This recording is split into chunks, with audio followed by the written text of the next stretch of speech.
But Christianity is, first of all, a way of seeing. To be apostolic in vision is to realize that Catholics don't see some things differently than others. We see everything differently in the light of the extraordinary drama happening all around us. Let's make a decision.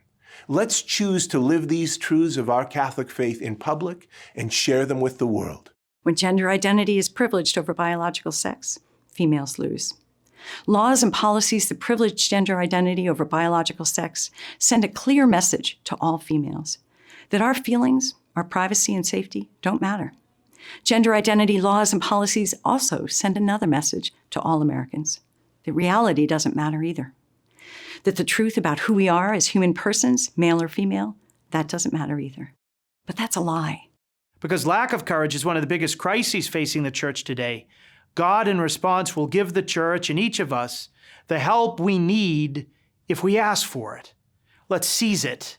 And by the way we witness to God in the midst of a world eaten alive by anxiety, let us encourage others to come to that same source of courage.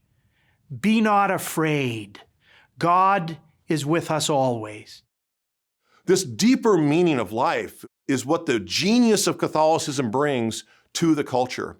It's why wherever the church has gone, we've seen cultures transformed, poverty eradicated, slavery evaporates, because Christians step in and say, no, we don't want to live in an unjust culture.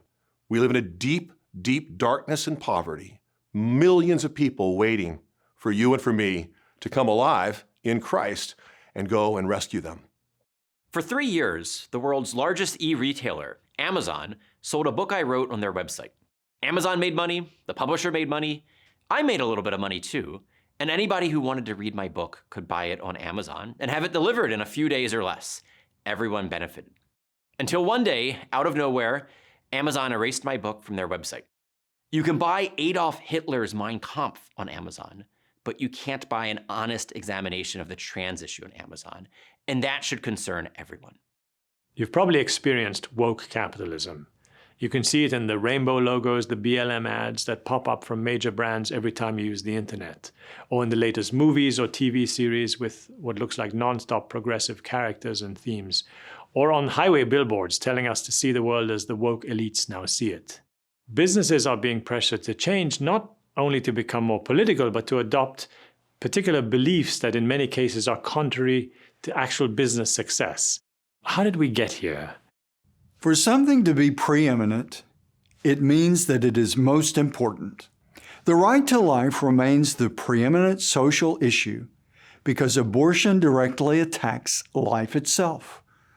A person doesn't have other issues of concern if she is killed in the womb. Another reason is the magnitude of abortion. In the United States, there have been over 60 million lives intentionally ended before birth.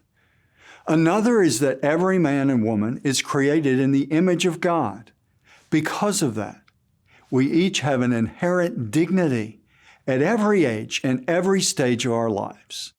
Back in 1954, the justices in Brown v. Board of Education did not flinch in the face of withering political criticism and the assertions by some that a reversal of precedent would disrupt entire educational systems that relied on racial segregation.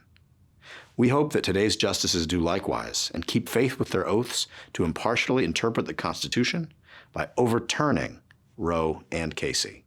Populism has been much discussed in the last few years. Reporters, columnists, and TV pundits have had a lot to say.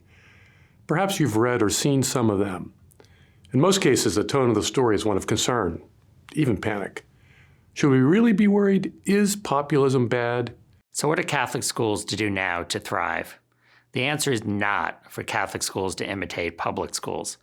While Catholic schools strive for excellence in the formation of the whole person, importantly in partnership with parents, the core purpose of Catholic schools is to teach our faith, or we can restore Catholic schools to be a force for good amid a broader cultural decline. Hopefully our Catholic schools will plant the seeds for a brighter, more faithful future for the Church and for America. Why have these superficial notions of identity become so central to American politics? What does this identity obsession tell us about ourselves, our society, our civilization, our way of life.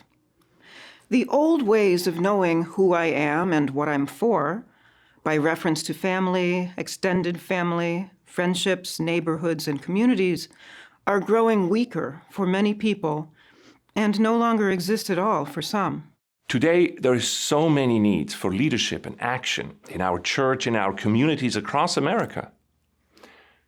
My hope is that this message might inspire you to pick one or two needs and then get involved in making something or someone better.